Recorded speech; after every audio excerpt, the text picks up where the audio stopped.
Hello friends, welcome to my channel. வாங்க நம்ம இன்றைக்கி என்ன பார்க்க போகிறோம் அப்படின்னா, ஹெல்த்தியான ஒரு சூப் தான் பார்க்க போகிறோம். மணத்தக்காளி கீரையை வச்சுட்டு எப்படி சூப் ரெடி பண்ணலாம் அப்படின்றத பார்க்க போகிறோம். எல்லோரும் பொரியல் வச்சுருப்பாங்க, கூட்டு வச்சுருப்பாங்க, அதுக்கப்புறம் இது வச்சுட்டு சாம்பார் கூட வச்சுருப்பாங்க. நம்ம இன்றைக்கி சூப் ரெடி பண்ண போகிறோம். அதுவும் ரொம்ப ரொம்ப ஹெல்த்தியானது. பசங்களுக்கு நீங்கள் சளி இருமல் இந்த பனி டயத்தில் அடிக்கடி பசங்களுக்கு வந்துட்டு சளி இருமல் காய்ச்சல் எல்லாமே வருது. அதெல்லாம் வந்துட்டு சரி பண்ணுறதுக்கு நம்ம வந்துட்டு மணத்தக்காளி கீரை சூப் நம்ம வீட்டிலே செஞ்சு கொடுக்கலாம்.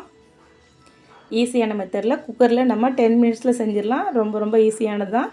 நல்லா அலசிட்டு அதெல்லாம் நீங்கள் ஒரு இதாக பிச்சு போட்டுட்டு கட் பண்ணி நீட்டாக வச்சுக்கோங்க. காயெல்லாம் நம்ம கட் பண்ணி வச்சுக்கலாம். 2-3 தக்காளி சேர்த்துக்கலாம். சின்ன வெங்காயம் ஒரு 10 எடுத்துக்கலாம். பூண்டு ஒரு 5-6 எடுத்துக்கலாம். ஜீரகம் ஒரு ஸ்பூன் எடுத்துக்கலாம். காஞ்ச மிளகாய் 4 எடுத்துக்கலாம். இவ்வளோ தான். காரத்துக்கு தகுந்த மாதிரி நீங்கள் நிறையா கூட போட்டுக்கலாம். எல்லாத்தையும் இது எல்லாமே நீங்கள் அலசிட்டு கட் பண்ணிவிட்டு குக்கரில் சேர்த்துக்கலாம். 10 மினிட்ஸ் வந்துட்டு நீங்கள் இது செய்கிறதுக்கு ஆகும். அவ்வளோதான். 2 விசில் வச்சுருங்க போதும். பாசிப்பருப்பு ஒரு விசிலே வந்துடும். சின்னதாக நீங்கள் ஒரு பேன் வச்சுட்டு அதில் 2 ஸ்பூன் அளவுக்கு ஆயில் விட்டு கடுகு உளுந்தம்பருப்பு போட்டு அது பொரிஞ்சதுக்கப்புறமா காரத்துக்கு காஞ்ச மிளகாய் போட்டுக்கோங்க. காஞ்ச மிளகாய் வேணான்னா நீங்கள் பச்சை மிளகாய் கூட சேர்த்துக்கலாம். ஏன்னா கீரை பச்சையாக இருக்கிறதுனால பச்சை மிளகாய் சேர்க்க வேணாம். அதனால தான் காஞ்ச மிளகாய் போட்டிருக்கேன்.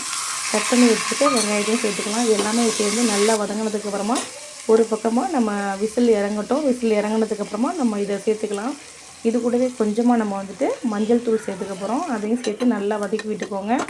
சூப்பில் நீங்கள் சளி இருமல் குணமாகணும்னா மஞ்சள் தூள் சேர்த்து தான் நீங்கள் பசங்களுக்கு கொடுக்கணும். நம்மளும் குடிக்கலாம். நீங்கள் இந்த சூப் ரெடி பண்ணதுக்கப்புறமா கொஞ்சமாக கரண்டி வச்சு நல்லா மிக்ஸ் பண்ணி விடுங்க. நல்லா வெந்துடுச்சு. நம்ம வந்துட்டு அதை வதக்கினதோடு சேர்த்துக்க போகிறோம். பாருங்கள், சூப்பராக வந்துடுச்சு நம்மளோட சூப்பு.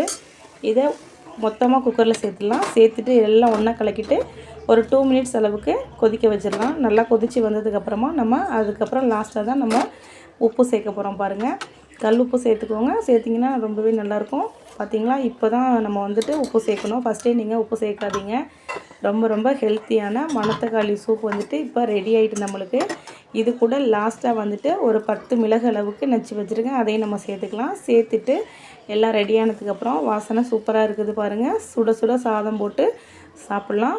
நீங்கள் சாதத்தில் போட்டு சாப்பிட பிடிக்காதவங்களுக்கு பசங்களுக்கு வந்துட்டு நீங்கள் சூப்பை வந்துட்டு கிளாஸில் ஊற்றி பவுலில் ஊற்றி கொடுக்கலாம். ரொம்ப ரொம்ப ஹெல்த்தியானது.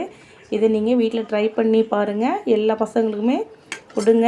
ரொம்ப ரொம்ப ஹெல்த்தியான இந்த சூப்பை வந்துட்டு வீக்லி 2 டைம்ஸ் ஆகுது செஞ்சு கொடுங்க. நீங்களும் சாப்பிடுங்க. நம்மளோட உடம்புக்கு ரொம்ப ரொம்ப நல்லது. நம்மளோட வயிற்று புண்ணு, வாயிலெல்லாம் புண்ணு வந்திருக்கும் இல்லையா, அவங்களுக்கெல்லாம் இந்த மணத்தக்காளி கீரை வந்து ரொம்பவே யூஸ்ஃபுல்லாக இருக்கும்னு நினைக்கிறேன். இந்த வீடியோ பிடிச்சிருந்தா லைக் பண்ணி சப்ஸ்கிரைப் பண்ணுங்கள். தேங்க்யூ ஃபார் வாட்சிங்.